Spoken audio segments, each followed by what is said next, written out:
Assalamualaikum warahmatullahi wabarakatuh. Hai anak-anak yang soleh dan solehah, bagaimana kabarnya? Pastinya kalian dalam keadaan sehat dan tetap semangat. Berjumpa kembali di pembelajaran pendidikan agama Islam kelas 4. Pada kesempatan kali ini, kita akan memasuki pembelajaran 4 dengan tema bersih itu sehat. Sebelum kita mulai, marilah sama-sama kita membaca doa terlebih dahulu.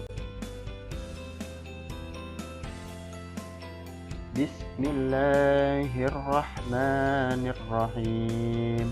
Raditu billahi rabba wa bil islami dina wa bi muhammadin nabiyya wa rasula. Rabbi zidni ilman warzuqni fahman.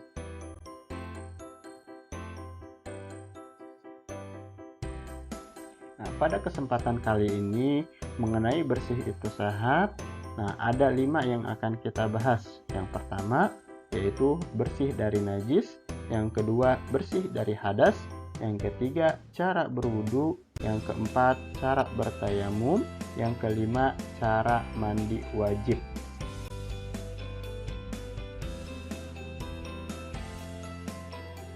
Nah, bersih itu sehat. Agama Islam mengajarkan kebersihan.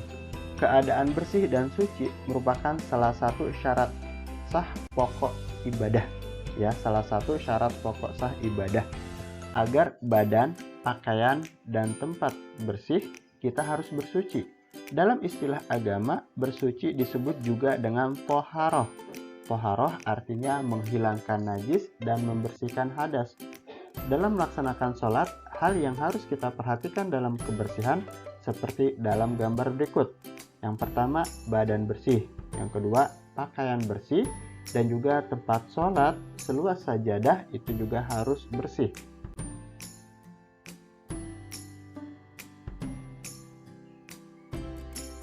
Pertama, bersih dari najis.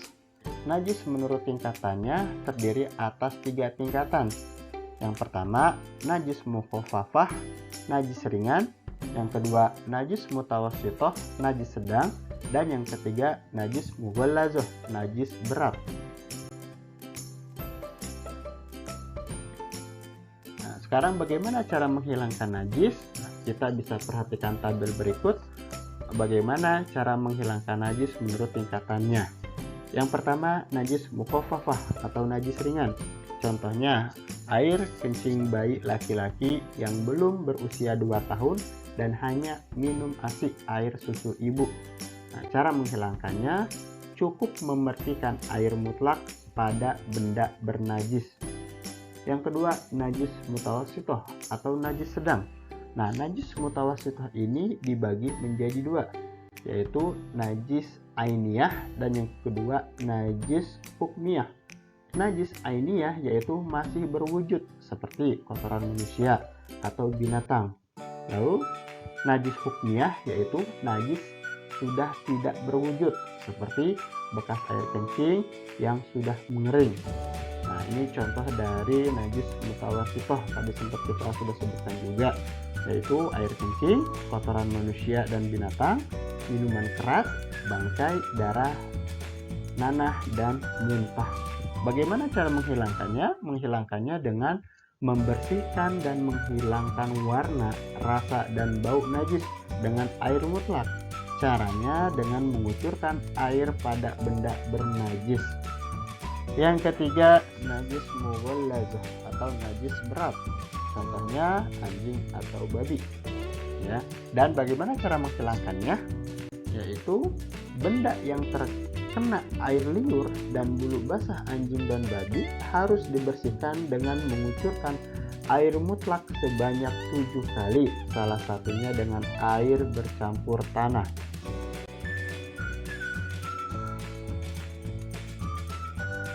Nah, istinja atau bercebok. Bercebok setelah buang air disebut juga istinja. Istinja termasuk salah satu cara menghilangkan najis. Beristinja lebih utama dilakukan dengan air. Bersuci dapat juga dilakukan dengan tisu, batu, atau benda lain yang sat dan menyerap air. Beristinja dengan air dilakukan dengan mengucurkan air pada kubul atau dubur menggunakan tangan kanan, sedangkan tangan kirinya untuk membersihkannya.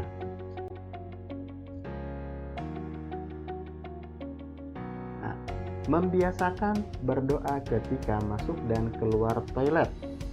Doa masuk toilet.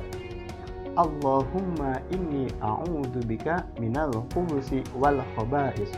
Wahai Tuhanku, aku berlindung kepadamu dari kejahatan setan laki-laki dan perempuan. Doa keluar toilet. Alhamdulillahilladzi azhaba 'anil adza wa 'afani. Segala puji bagi Allah yang telah menghilangkan penyakit dariku dan menyehatkanku. Nah, mulai dari sekarang, marilah kita membiasakan setiap kita masuk dan keluar toilet itu harus membaca doa terlebih dahulu. Dan ketika masuk toilet kita dahulukan kaki kiri, dan ketika kita keluar toilet kita dahulukan kaki kanan.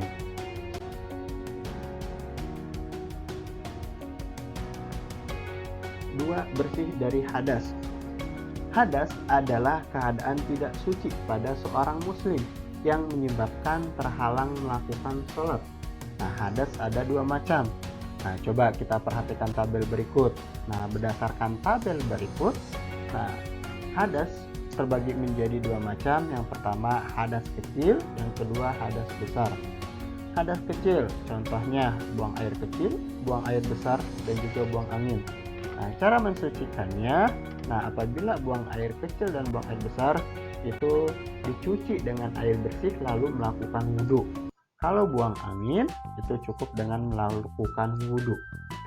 Nah, hadas besar. Nah, hadas besar contohnya atau yang menyebabkan hadas besar yaitu mimpi basah bagi laki-laki, haid bagi perempuan, dan juga melahirkan bagi perempuan. Bagaimana cara mensucikannya? Yaitu dengan mandi wajib atau tayamum jika tidak ada air.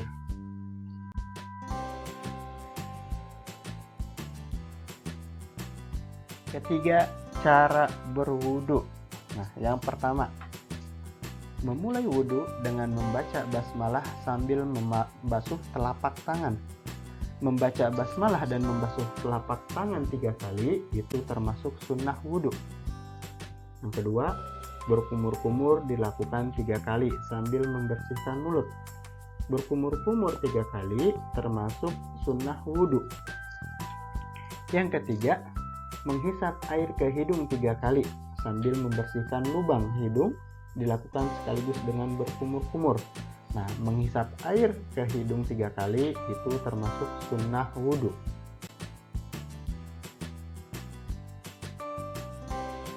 Yang keempat, niat dilakukan ketika membasuh muka. Membasuh muka dilakukan dari mulai tempat tumbuh rambut di kepala sampai dagu, dan dari batas telinga kanan sampai telinga kiri. Niat dan membasuh muka termasuk rukun wudhu, dan membasuh muka termasuk sunnah jika dilakukan 3 kali. Dalam arti dilakukan 3 kali itu termasuk sunnah wudhu. Nah, bagaimana niat wudhu? Nawaitul wudu'a li raf'il hadasil asghari fardhu lillahi ta'ala. Saya niat berwudu untuk menghilangkan hadas kecil fardu karena Allah Ta'ala. Yang kelima, membasuh kedua tangan sampai siku termasuk rukun wudu. Nah, sedangkan sunnahnya itu mendahulukan tangan kanan daripada tangan kiri dan dilakukan 3 kali sambil menggosok selah-selah jari.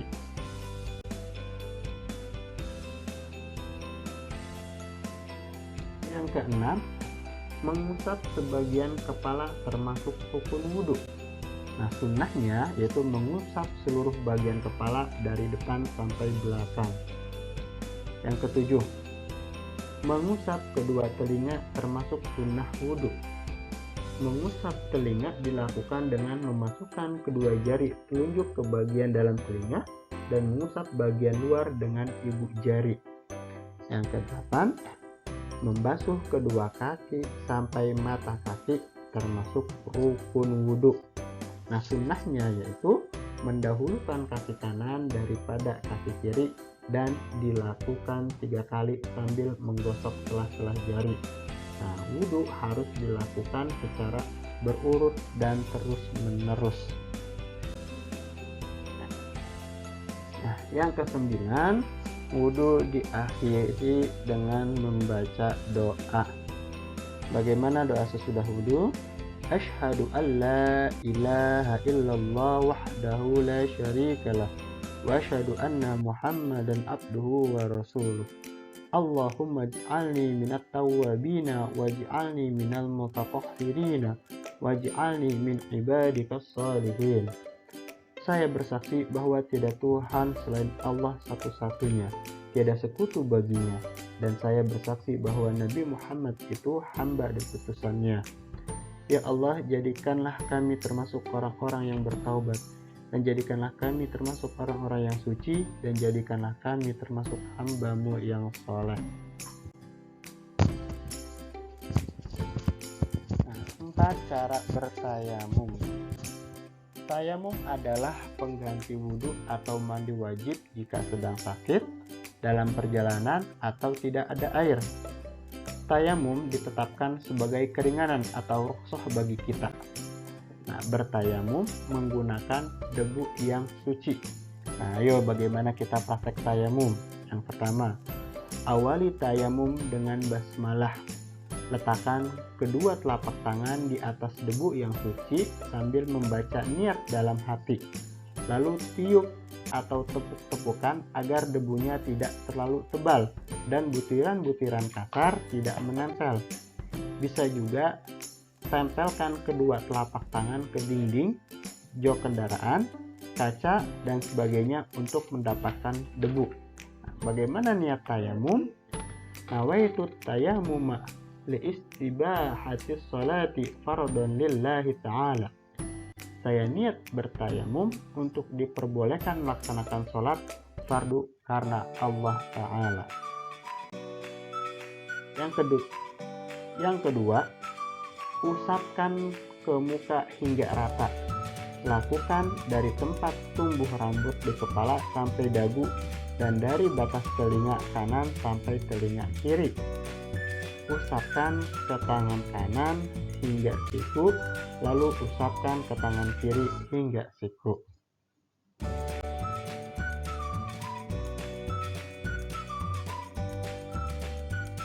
Lima cara mandi besar.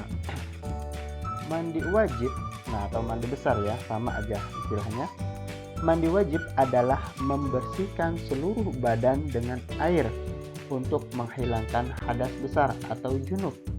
Mandi wajib dilakukan karena junub karena terkena hadas besar. Nah, mandi wajib untuk menghilangkan hadas besar. Nah, bagaimana cara mandi wajib? Yang pertama, dianjurkan berwudu sebelum mandi.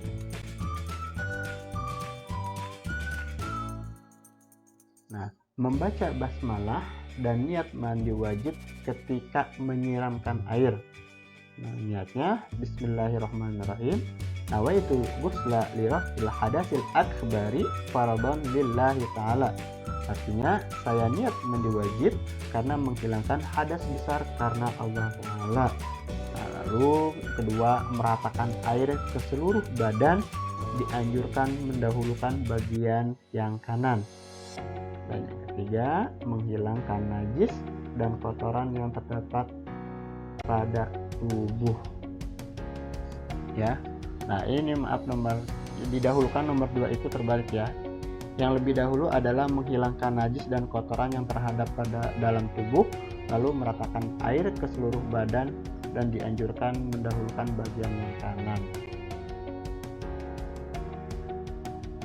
Nah, terima kasih, demikianlah materi pada hari ini.